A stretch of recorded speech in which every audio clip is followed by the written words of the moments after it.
তো আসসালামু আলাইকুম বন্ধুরা। কথা না বাড়িয়ে সরাসরি চলে যাব গল্পে।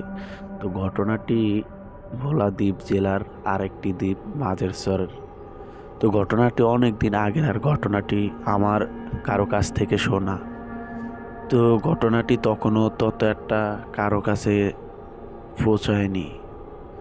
ঘটনাটি ঘটে যায় ওই গ্রামের একটি বাসা থাকে। তো উনি হঠাৎ করে সকালে ঘুম থেকে উঠে দেখতেছে যে তার 18-19 বছরের ছেলেকে খুঁজে পাওয়া যাচ্ছে না।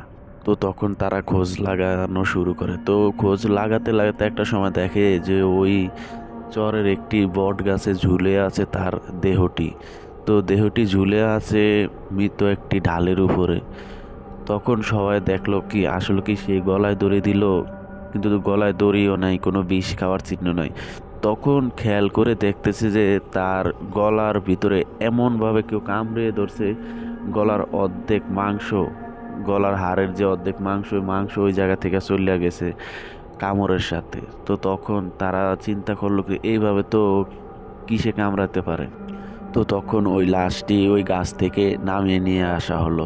তো আসার পরে ওনাদের ওই এলাকার যে মসজিদের ইমাম ছিল, ইমামকে বলা হলো যে ইমাম সাহেব, দেখেন তো ওর এইরকমভাবে বিশ্রীভাবে কে গলা ফাঁসা কামড় দিয়ে গলার মাংস নিয়ে গেছে। তখন ইমাম সাহেব বুঝতে পারলো ব্যাপারটি। ইমাম সাহেব বলল, এটা আমার কাজ না, আমাদের এলাকায় কোনো কবিরাজ কিংবা খনকার ভূত পেত সারানোর যদি কেউ থাকে তার সাথে আপনারা আলাপ করে দেখতে পারেন। তো তখন তারা এক কবিরাজকে নিয়ে আসলো। তো কবিরাজ দেখেই বুঝতে পারছে, কবিরাজ ওই জায়গায় আসছে মতনই বুঝতে পারছে ওই বাড়িতে। তখন সে বলল, হ্যাঁ, ওকে একটি ভয়ানক জিনে কামড়িয়েছে এইভাবে।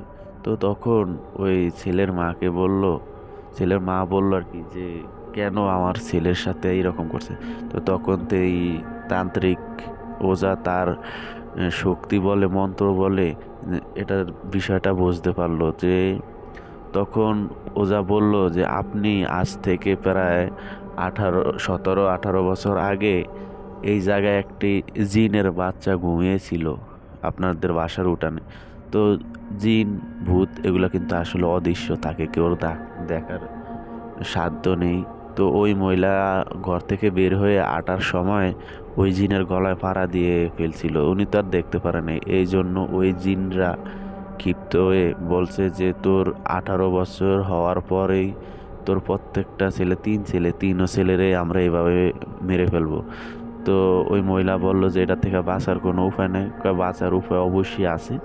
তো এইভাবে তার আরও ছেলে থাকে, তাদেরকে ওঝা তার মন্ত্র বলে তাবিজ তোমার দিয়ে সুস্থ করে রাখে, চেষ্টা করে।